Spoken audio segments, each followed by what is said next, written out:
Pela primeira vez na história, o Senado realizou uma votação à distância. O aparato foi montado em tempo recorde. Não tivemos tempo, a crise é mundial e chegou ao país, então foi tudo tomado, ações foram tomadas muito rapidamente. Antes do início da sessão, os senadores já estavam conectados e o painel de votação pronto. Tudo funcionou perfeitamente. 75 senadores votaram sim e aprovaram por unanimidade o decreto que institui o estado de calamidade pública no Brasil. Com esse decreto aprovado, o governo está liberado de cumprir a meta fiscal e poderá gastar livremente em ações de combate à pandemia de coronavírus. Eu tenho a certeza absoluta, a convicção de que as nossas palavras, nesse momento, são insuficientes para reproduzir a gravidade do momento que nós estamos vivendo no Brasil e em toda a humanidade.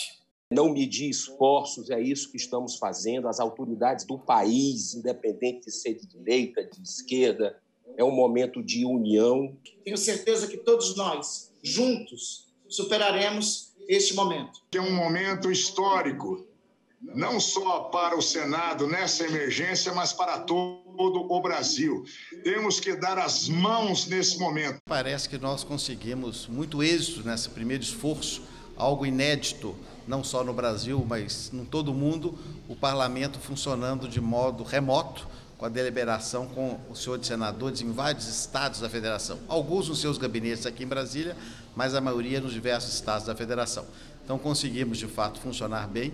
O decreto objeto da deliberação de hoje foi aprovado à unanimidade. Depois da votação garantida, os senadores tiveram mais tempo para fazer pronunciamentos. A sessão passou de 4 horas. Na próxima semana, esse esquema volta a ser montado e deve funcionar assim até o fim da pandemia de coronavírus, mas com um aperfeiçoamento. Em vez de declarar o voto, os senadores vão poder votar pelo celular. É mais uma inovação na primeira experiência de sessão deliberativa remota da história do parlamento brasileiro. Há uma medida provisória cujo prazo se vence na próxima quarta-feira, então possivelmente havendo essa aquiescência dos líderes, nós vamos ter a votação dessa medida provisória que foi votada na Câmara sem grandes dificuldades, com acordo de todos, também lá por unanimidade, que é a medida provisória, salvo engano, 899, que trata da questão relativa a procedimentos tributários, a questão de acordos tributários. A solução encontrada pelo Senado foi aplaudida por parlamentos internacionais. Foram pessoas que trabalharam, senador, 18 horas ininterruptas,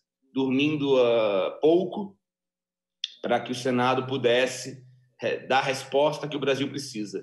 Tudo isso, senador, porque o parlamento não pode fechar. A história em que a história aguarda momentos em que o parlamento esteve fechado e isso não pode se repetir. Sobretudo uma grande vitória do Estado brasileiro, da democracia brasileira, e se puderem colocar uma nota em rodapé, eu acho que o serviço público brasileiro merece esse reconhecimento. Desculpe a emoção, mas é uma honra muito grande. Obrigado.